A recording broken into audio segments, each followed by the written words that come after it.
చేయడానికి జగన్మోహన్ రెడ్డి గారి పేరు తీసేసినటువంటి దాని మీద మాట్లాడండి. అది చేసింది ఎవరు? భారత రాజ్యాంగ నిర్మాత సార్. అంబేద్కర్ గారు రాసిన రాజ్యాంగానికి తూట్లు పొడిచింది మీ నాయకులు. మీరే ఎస్సీల మీద ఎస్సీ ఎస్టీ కేసులు పెట్టినటువంటి ఘనత ఉన్నటువంటి ప్రభుత్వం ఇది. గతంలో మర్చిపోరలేదో. దళితుల మీద ఎస్సీ ఎస్టీ కేసులు పెట్టినటువంటి ఘనత, ఓ దళితుని హత్య చేసి ఇంటికి పార్సల్ చేసినటువంటి ఘనత, దళితులకు సంబంధించినటువంటి పథకాల పేర్లన్నీ మార్చినటువంటి ఘనత, దళితులు రావాల్సినటువంటి పేరు మార్చారు మీరు. ఆ ఘనత మీది. ఎప్పుడో జరిగినటువంటి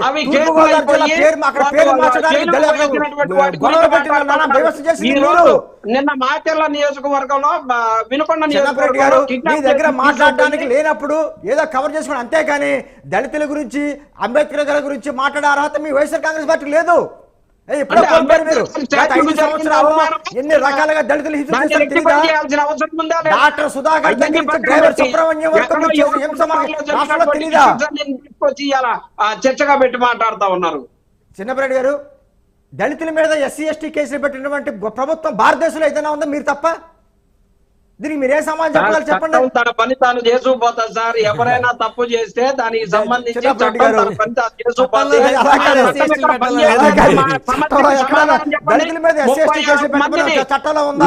నరకం చూపించి చంపారు కదా తెలుగుదేశం ప్రభుత్వం వచ్చిన ఈ 2 నెలల్లో.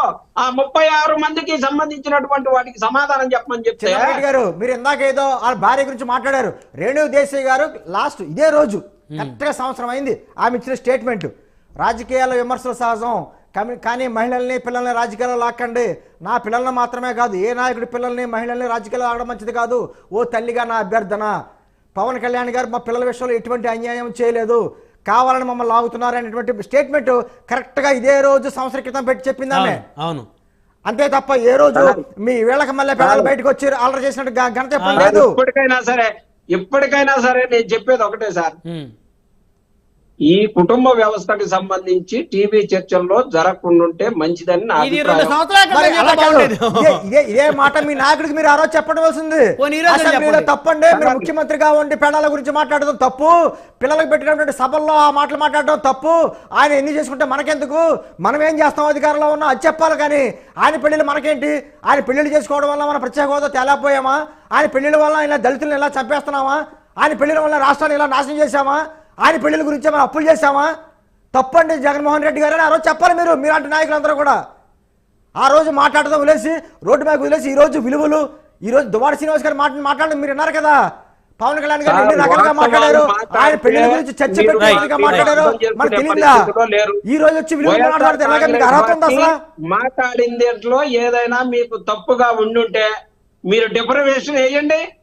వైఎస్ఆర్ కాంగ్రెస్ పార్టీ 4 పెళ్లిళ్ళని మాట్లాడింది సార్. తప్పైతే తప్పని చెప్పేసి వేయండి సార్. ఆ పార్టీ దిగజారినంతగా మేము దిగజారం. ఆ పార్టీ మాట్లాడిన మాట, మీ పార్టీ మాట్లాడిన భాష కానీ ఆ హావభావాలు కానీ అసెంబ్లీని చూడడానికి చిన్నపిల్లల మహిళలు భయపడే సిగ్గుపడేటువంటి పరిస్థితిని కానీ ఆ పరిస్థితి మేము తెప్పించుకోం. ఈ రోజున రాష్ట్రంలో జరుగుతున్నటువంటి మంచి కార్యక్రమాలను డైవర్ట్ చేయడానికి మీ నాయకుడు ఢిల్లీ వెళ్ళినట్టు డైవర్ట్ పాలిటిక్స్ మేము చెయ్యం. చిన్న గీత పక్కన పెద్ద గీత. దువ్వాడ శ్రీనివాస్ గారు ఏమైతే మాకు అనవసరం, కానీ బయటకు వచ్చి ఆయన మాట్లాడిన విధానం, ఆయన ప్రెస్ మీట్ పెట్టిన విధానం, వీడియో చుట్టానికి భయపడిపోయారు. ఇంకా దాని గురించి డైవర్ట్ పాలిటిక్స్ కు పంపించామని చెప్పేసి మాట్లాడుతా ఉన్నారు. ఏమన్నా అర్థం ఉందా సార్? ఇంత మందిని